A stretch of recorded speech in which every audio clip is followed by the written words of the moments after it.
Welcome to the Grassman Chronicles. Please join me in welcoming a very special guest host for this episode, the lovely and talented Bree. Hello, thank you for having me. I'm glad to step into Trees' shoes while he's doing his thing. And what an exciting episode to be able to participate in too, because I love of all the things that you've mentioned here. I haven't ever talked about Selkies before, and I love them. So yay! Great. And for those of you that don't know, you can find Bree at Hivesci. And if you aren't already subscribed to her channel, you can remedy that because her link is in the description. Here at the Captive Desk, we explore all kinds of otherworldly claims and invite you to explore with us. And since today is my birthday, I thought we would explore Scotland's history of its many beastie claims, as my father's father, who's on the screen, that's my grandfather, was an immigrant from Scotland when he was a little boy.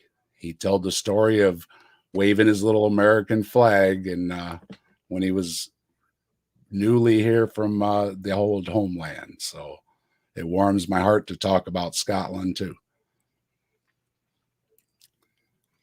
To celebrate this special episode with the audience, we're also going to be giving away a free, one-of-a-kind, that only Trees and I have, Grassman t-shirt. You could join the exclusive club, but you got to hang around because we're going to tell you how to enter after our second story. So don't go anywhere, and we'll give you the details. Stick around. Now, Trees was unavailable to join us this evening. He had some things to take care of.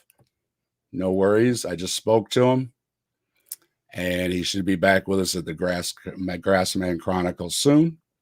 And I'm sure he is with us in spirit. And speaking of spirits, that takes us to our first story. For the first episode, or for first story in this episode, is St. Andrew's Church. While St. Andrews is best known for its golf courses and its university, St. Andrew's Church has a much darker side with a long and dark history and rumors of numerous ghosts inhabiting the grounds. Long before it was a cemetery, the St. Andrew's Cathedral stood majestically as Scotland's largest church. Built in 1158, the cathedral was abandoned during the 16th century Scottish Reformation, and eventually it fell to ruin. This picture is a reconstruction of what it would have looked like in its day. So is that the bell tower that's still standing? The tower is still standing, yep. And let's see. That would be, I guess that would be the same one there. The center bell tower. Yep, it has. Yep. Yeah. So that's what it looked like in its day. And today, that's about all that's left. Now, a lot of the stones from this cathedral are used in local architecture too. So you go around and look at some of the older buildings in the city and in the township. Some of them are made from stones from this cathedral. When they kicked the Catholic Church out of Scotland, they weren't like, oh yeah, let's preserve their monuments. Oh, yeah. No, they're like, let's use this stuff to. That was a lot of stone. Yeah. To that. That's just the bare outline is all. It was only in like the 1820s, I think, that they decided to say, hey, you know what? Let's preserve what's left of this as a monument to the Reformation. I guess that it was the idea. But it's beautiful architecture. I wish that more of it remained that we could see. But apparently, it's got a little bit of a spooky history too, though. That there's some hauntings and watchers and whatnot in this. Well, we've got a couple of good ones we're Yeah. going to. Yeah. First, the Pens at St. Andrews was a gate across the street, and this would be the view you would get from across the street.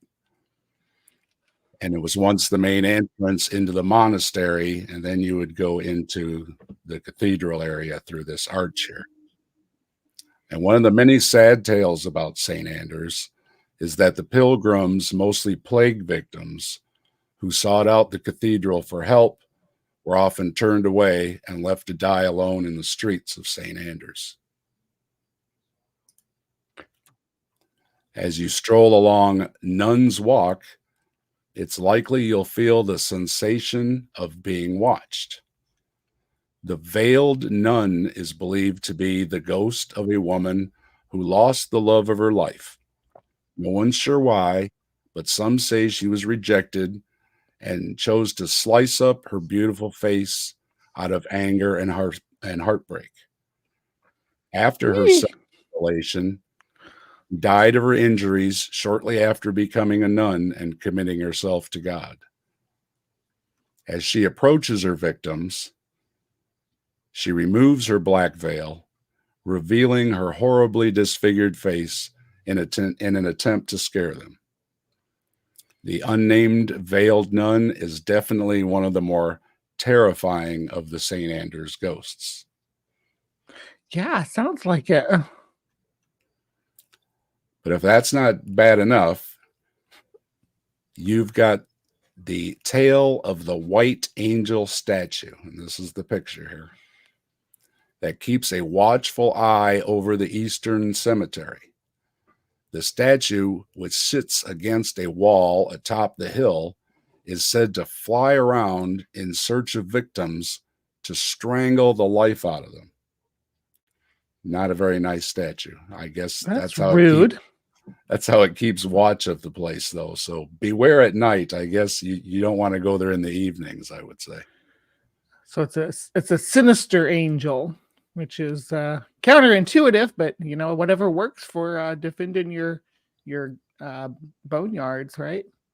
Well, it didn't have a lot of details, but I guess somehow that statue does come to life and takes flight. So, yeah, getting strangled by statue hands would be kind of terrifying, right? Like stone wrapped around your neck. Ah, that would be a stone grip for sure. Yeah. And speaking of the tower that's still standing, as you were mentioning, the haunted tower at St. Andrews Cathedral is home to several ghosts, one being the White Lady, the spirit of a woman said to have died from a broken heart. The White Lady is often seen roaming the passageways of the tower in a long white dress and is regarded as being amongst the most well-known of St. Andrews Cathedral's ghosts. Reports of the White Lady sightings go back as far as the 1800s, when she was often said to scare passerbys with her luminous body. Another spirit said to be roaming the tower is that of a monk named Robert.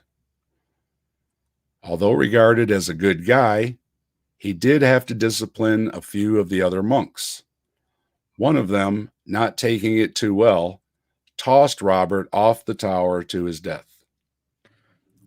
His spirit is said to help guide people inside the tower, ensuring they remain safe and don't end up over the edge as he did. So he's a friendly ghost. Saves people from falling. Okay. The tower also has a chamber of corpses. The tower walls hit a sealed crypt where 10 well-preserved mummified bodies were discovered. Unnervingly, one of the bodies was a perfect match for the White Lady often seen haunting the premises. It was the mummified remains of a small, thin woman with dark hair, carefully wrapped in silk fabrics. The corpses are believed to have belonged to local Celtic saints from as far back as 1,000 years ago. So it was very eerie that the stories of the White Lady preceded them finding these crypts. And then it kind of spooked some of them because one of them appeared to be dressed in all white. So, oh boy, that would be if you knew the tales and then found those, it would probably give you shivers up your spine for sure. Yeah, like this is panning out like the legend, right? Yeah, if you heard it from your grandparents or something, and there it was. So there is maybe a hint of truth to the story. Maybe there was some lady in white that had a traumatic end somehow and was buried there. But the grounds of St. Andrews today is largely just a cemetery. Like we were saying, there's a lot of ruins. There's not a lot left other than the tower, and that's about all they saved. But there's quite a cemetery there. And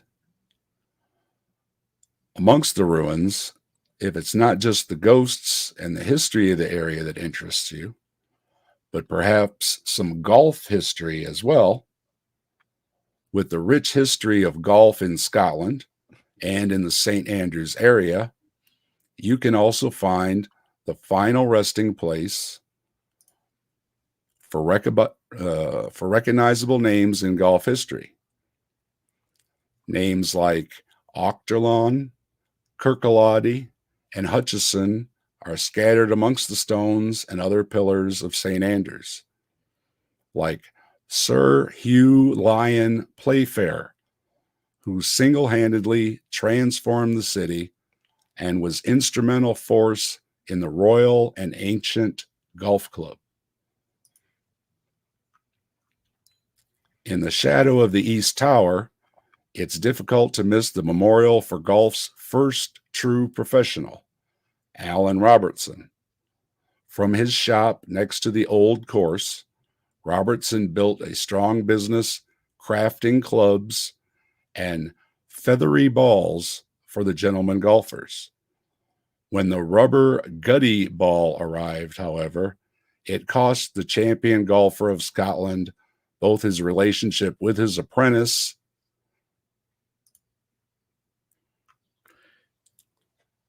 Old Tom Morris and much of his business. You gotta change with the times or you're gonna get left behind. I guess that's what happens all too many times.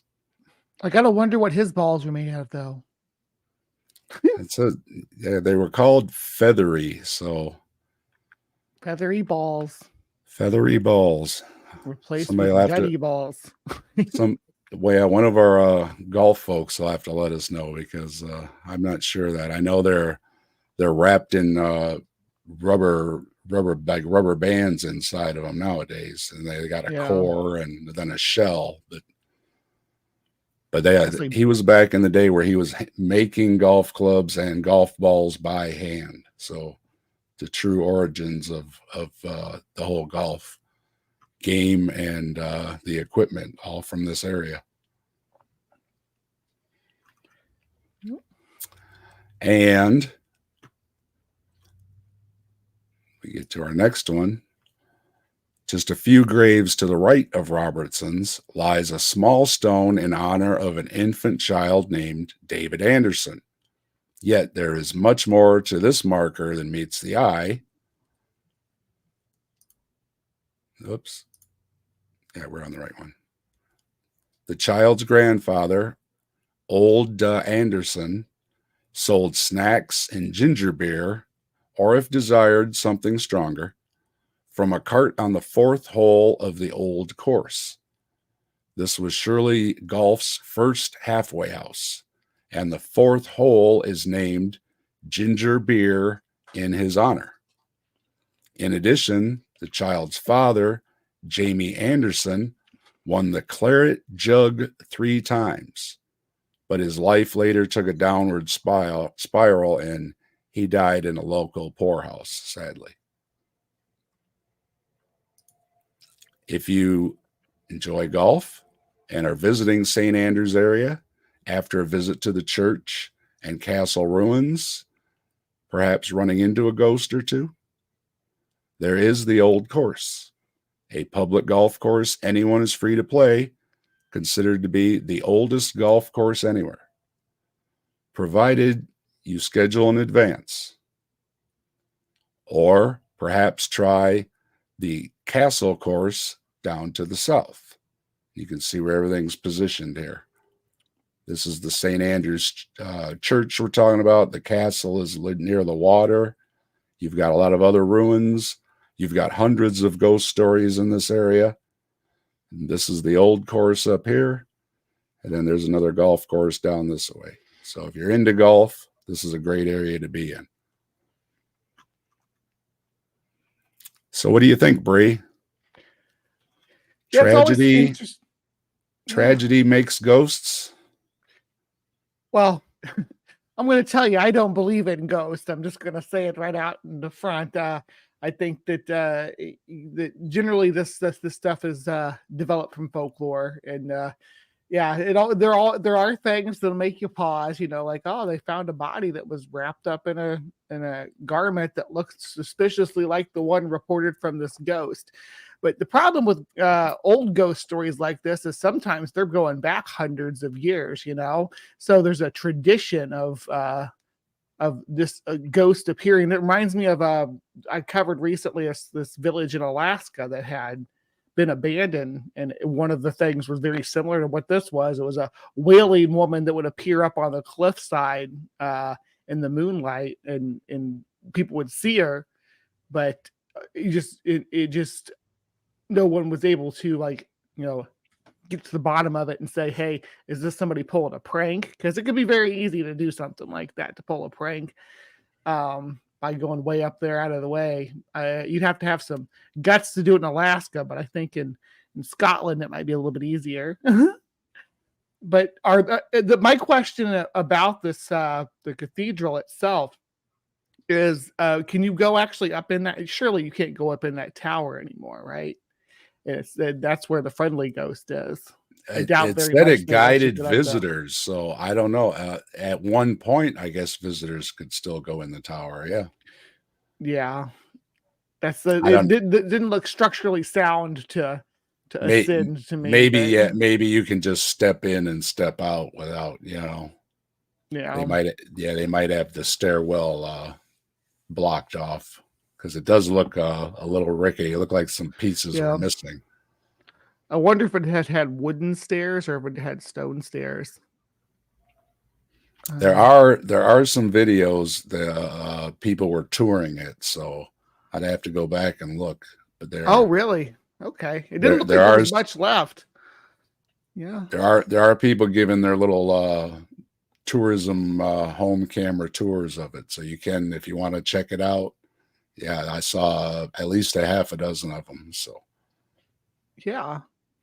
So that's something worth looking into if you're interested in learning more about the lore around this cathedral. I keep wanting to call it a castle because it really does look like a castle. Well, there is a castle too. I didn't want to cover both of them in this one, maybe another time, but there is a castle too. So there's a castle, and it has its own. Yeah, it has its own stories. So yeah, I don't have this zoomed in very well, but if you Google map it like I did, you can zoom in closer and it'll show you where all the different places are.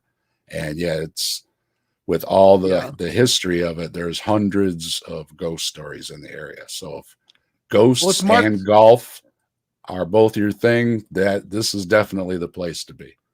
It is marked. The castle is marked on the map, though. So if you go to the cathedral, it's like looks like you wouldn't be able to miss the castle if you were at touring the cathedral, right? Mm-hmm. It's like right there by it.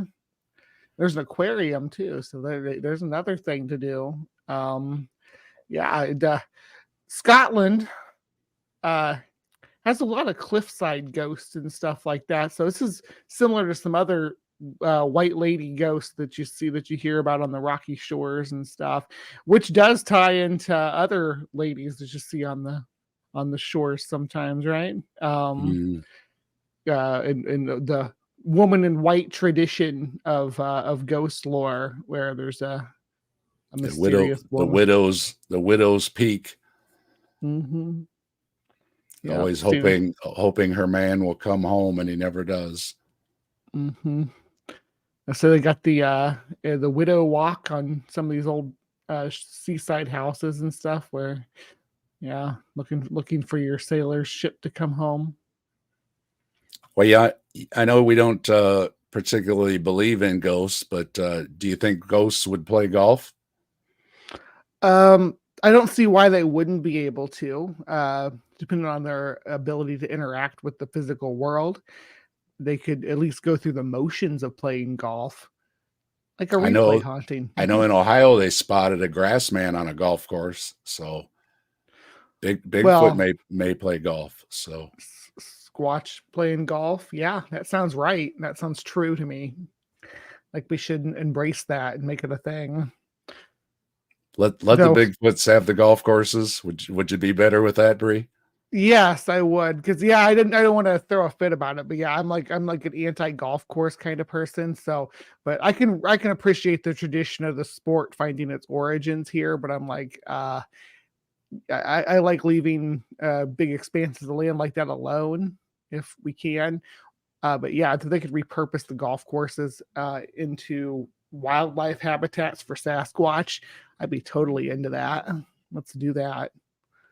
And just so if you are into golf, they have packages where they will schedule you your tee times and everything so you can play on the old course. And it is a free public course, but again, you better schedule in advance because they book people out in advance. So if you are interested, though, comes right up on the internet. All kind of travel companies will book you, and you can see the sights, play some golf if that's your thing, and enjoy yourself at the oldest golf course around. So that would be, if you're into golf, that would be definitely be a neat place to play, I suppose.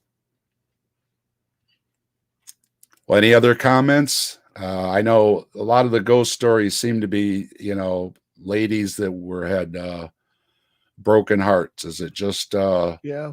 the broken heart story, and then it just grows? Yeah, and then you have shipwrecks and stuff too. There's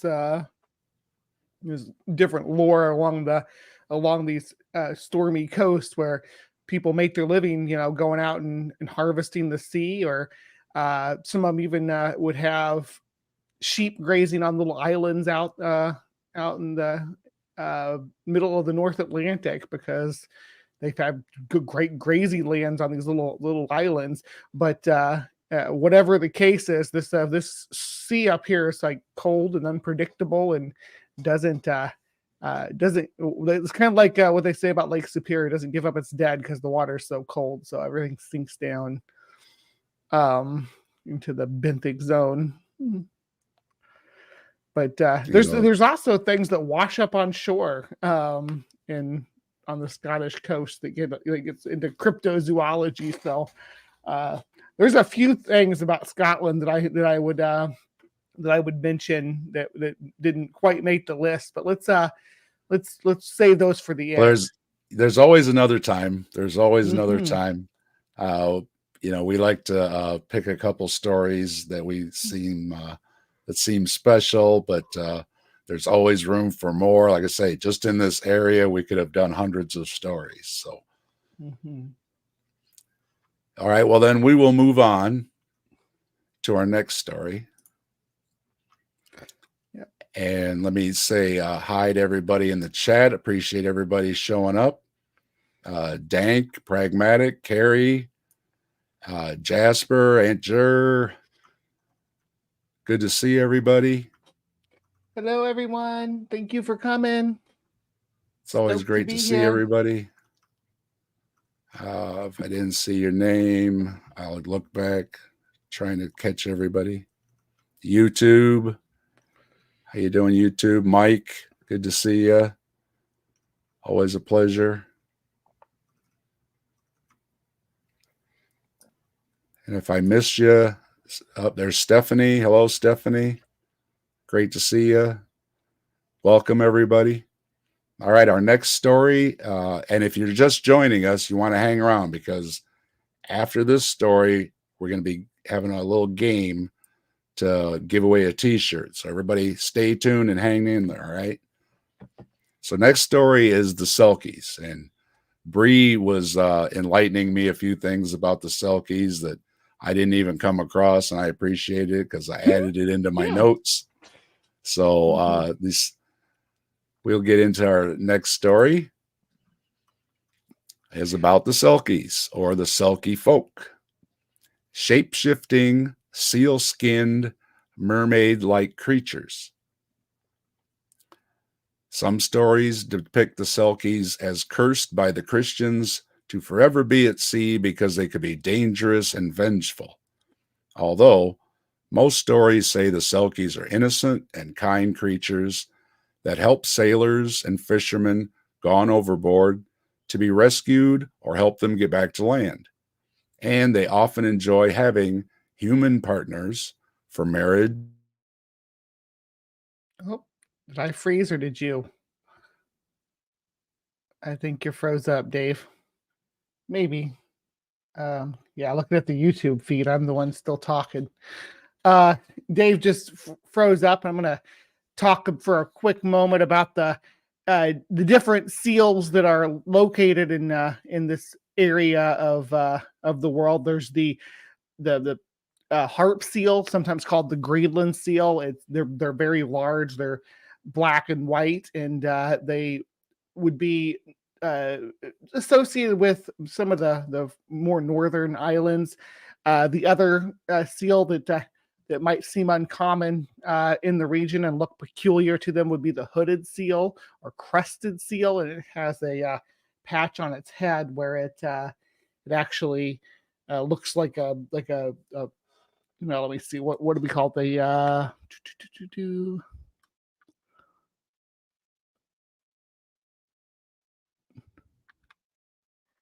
Come on. Yeah, nasal. It's a nasal cavity thing for making extra noise. Only the males have the nasal sac though, so but it poofs up and allows the animal to make some uh crazy noises, and it's like a pink balloonish kind of thing. But so these were the seals that people generally would associate with the Selkies. Not in the they're not uncommon, but they're larger than the general like harbor seals and such that you see that they would be used to, and they look a little bit different. So that might inspire the idea of them being something a little bit more. Now, it's very similar to like mermaids in some of the lore.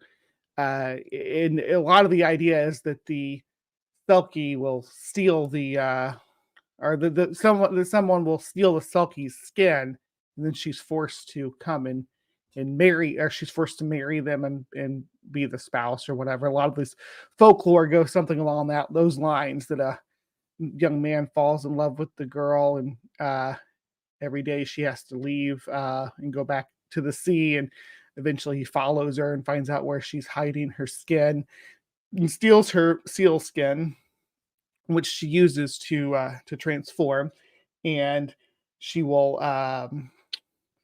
and she'll be like bound to him because she won't have anywhere else to go. Now, when she sorry, I wasn't prepared to do all this because Dave had it all scripted out for us and stuff, but that's all right. Dave will be back any minute now, and we'll pick right back up. But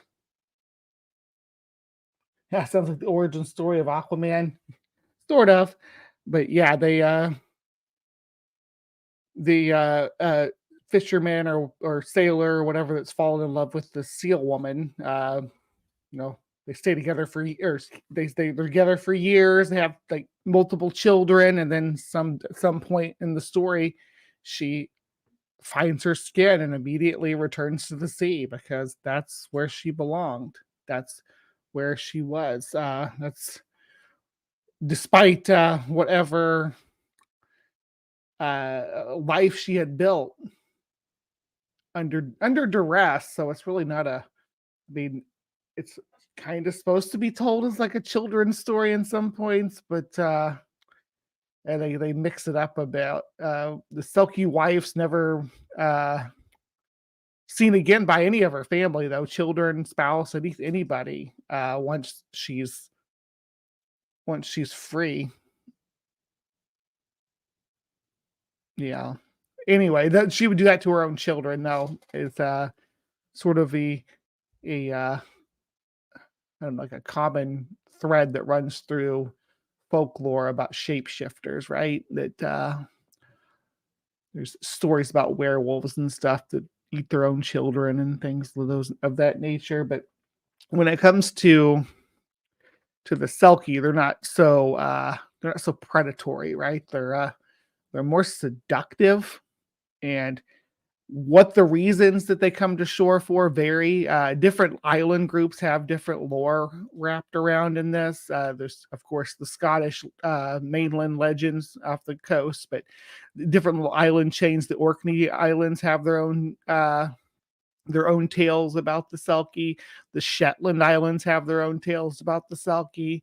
And then obviously islands around the world that are influenced by Scottish culture take the tradition there with them, including Icelandic folks and or folk tales and uh, ones that were carried over to the Canada, to the Faroe Islands. Hans Christian Andersen wrote tales about them, and so they've really developed and spread around the world. But they've also been enveloped into other indigenous folklore, and they build some overlap, and it all mixes together in a beautiful harmony.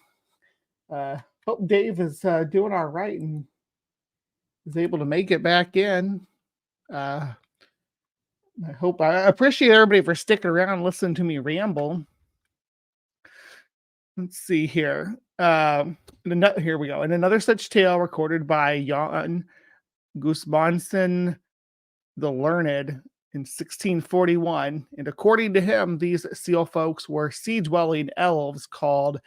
This is that. I need to get to the Scottish one. Where was I at? Orkney. Did I talk about Orkney? I don't think I did. Yeah. So in the Orkney one, yeah, he locked the skin away in the chest, but the seal woman said that to have acquiesced to the concealment, saying that it was better to keep her Selkie days out of her mind. However, when she discovered her skin, she departed hastily, leaving all her clothes all scattered about. Yeah. So no matter what the situation is here, she is on top of wanting to go back to the ocean. And I kind of get it. Sometimes I wish I could throw on a seal skin and just go live in the sea and just be happy and swimming around and carefree. If only. All right, the Shetland version. In the version of the tale about the mermaids compelled to become wives to humans who steal her seal skin, localized in Unst, was published by Samuel Hibbett in 1822. She already had a husband of her own kind in her case. In some stories from Shetland have Selkies luring islanders into the sea at midsummer. The lovelorn humans never return to dry land. So that's kind of that's less Selkie and more Kelpie, but yeah, I guess that's part of the lore. Maybe they are more predatory than I was giving them credit for in the beginning. Now, in Shetland, the sea folks who were believed to revert to human shape and breathe air in the atmosphere in the submarine homeland, but with their sea dress, their seal skin, they have the ability to transform into seals and make transit from there to the reefs above the sea. However, each skin was unique and irreplaceable. The shape-shifting nature of Selkies within the Shetland tradition is detailed in the Scottish ballad, The Great Selkie of Sulskerry. I am a man upon the land, I am a Selkie I the sea. And when I'm far ever strand, my dwelling is Sulskerry. Yeah. So that was about the best I could do on such short notice. In the tale of Gyoga's son, a group of seals resting in Viskeris were ambushed and skinned by Papa Store fishermen, but as these were actually seal folk, the spilling of the blood caused a surge in seawater, and one fisherman was left abandoned. The seal folk victims recovered in human-like form, but lamented the loss of their skin, without which they could not return to their submarine home. Olivinatianus was particularly distressed since he was now separated from his wife. However, his mother, Giogo, uh, struck a bargain with the abandoned seaman, offering to carry him back to a Papa Store on the condition the skin would be returned. In a different telling of the same plot line, the stranded man is named Herman Perk, while rescuing Selkies named in our name is unidentified. Like we had an update from Dave just a few minutes ago, and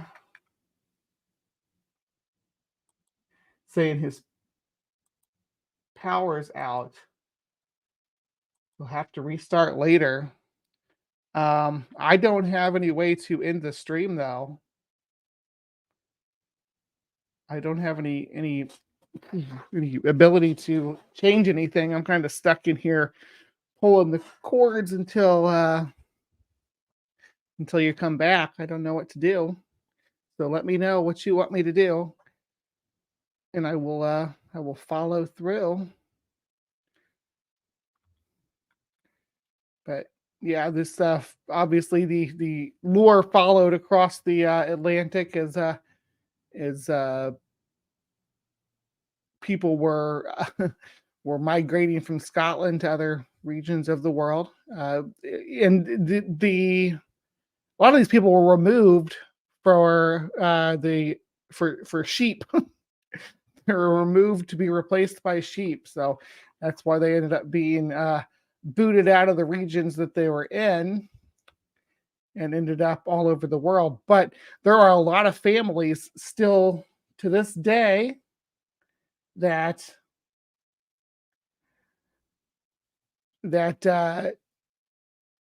claim a hereditary lineage to a Selkie bride. So yeah, we'll keep that in mind. Oh, we got fire trucks, etc., all over the place.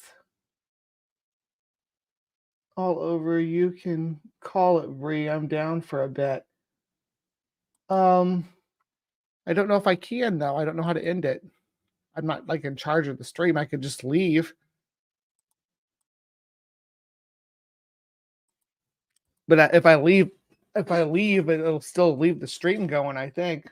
I don't think it'll just drop it. And if I go off stream, I can't get back in because you're the host. So does Trees have access to this? Thank you, Trees. Oh. So yeah, I'll bounce out of here, but it'll probably leave the stream going. All right. Well, thank you for joining us this evening to talk about we talked about the St. Andrew's Cathedral and the multitude of hauntings and ghosts that they've reported there, and also explored some of the history, including golf history of the St. Andrews region. And then we did some Selkie lore. We did have some Loch Ness Monster stuff lined up, but we'll have to revisit that at a different point. Thank you so much for joining. Please remember to be kind, take care, and I will see you later.